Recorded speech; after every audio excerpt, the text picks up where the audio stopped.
Isang malaking kahihiyan itong ginawa mo. Dad, wala akong ginagawang masama. Nagsabi lang ako ng totoo. Ano nangyayari dito? Tatawagan mo si Ramon at sasabihin mo sa kanyang tuloy ang kasal. Hindi ko gagawin yun. Ako ang ama mo. Susundin mo ang gusto ko. Si Kenneth ang mahal ko. Hindi niyo ba naiintindihan yon at hindi ko pakakasalan si Ramon? Ano?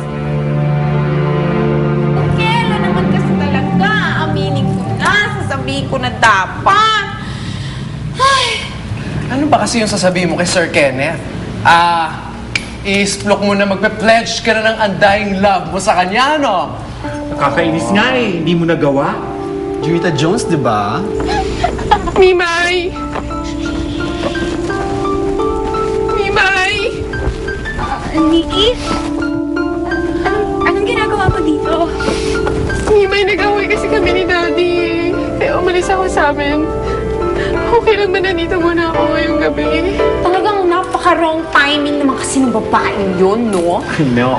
Nako, bakit ba naman kasi hindi na lang siya magpakasal kay Ramon?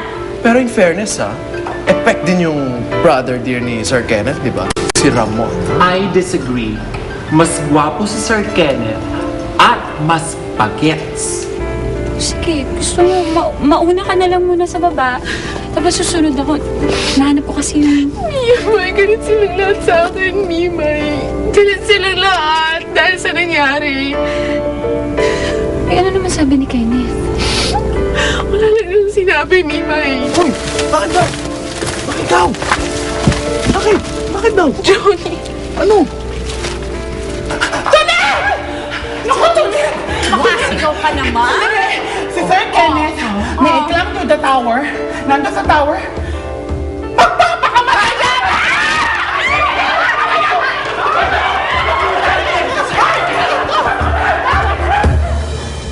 Walang sinabi si Kenneth? Wala? Wala? Akala ko nga matutuwa siya eh. You know, I have to admit, I kind of expected na magkakabalikan kami, pero hindi ganun yung nangyari. Alam mo, sigurado ako yung tulit na yon yung may kinalaman dyan eh. Tama. Nililito niya si Kenneth. Kasalanan ni Tunet. Kasalanan ng baklang yun.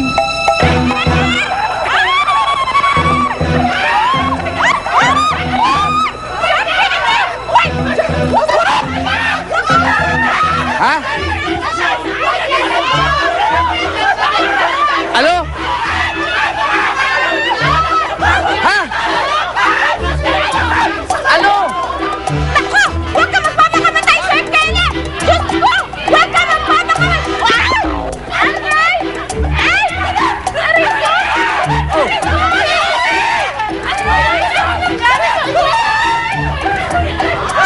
Uy! Ano nangyari sa'yo?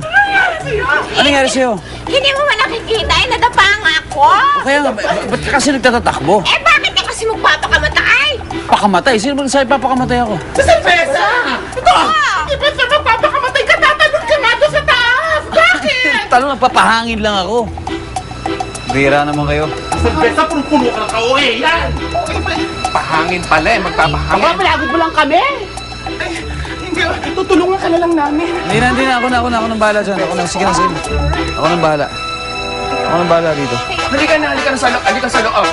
Let's go! Akala ko naman Senseless. Tumaas yung BP ko sa'yo, Sir Pedro. Labo. Nagpagod lang, pinagod, mga bakla! Ano nangyari?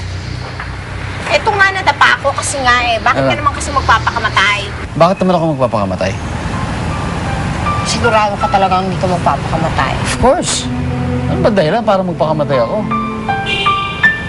Eh, okay naman ako. Ito nga pinaka-inaantay ko eh, di ba? Yung magkaayos kami ni Nikki. Eh, bakit parang hindi ka masaya? Guguluhan lang kasi ako dahil, siyempre, ang tagal ko siyang iniwasan, di ba?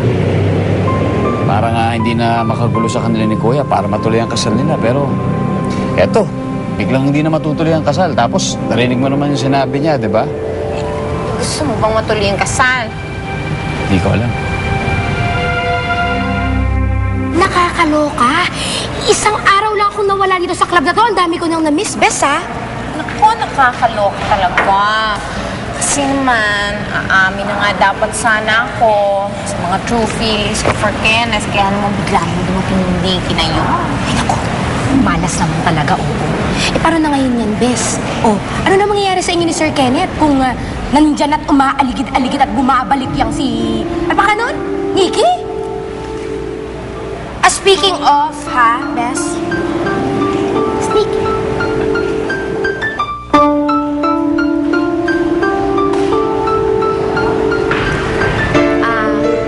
Wala si Kenneth dito. Umalis. Hindi naman si Kenneth ang pinunta ko dito. Ikaw.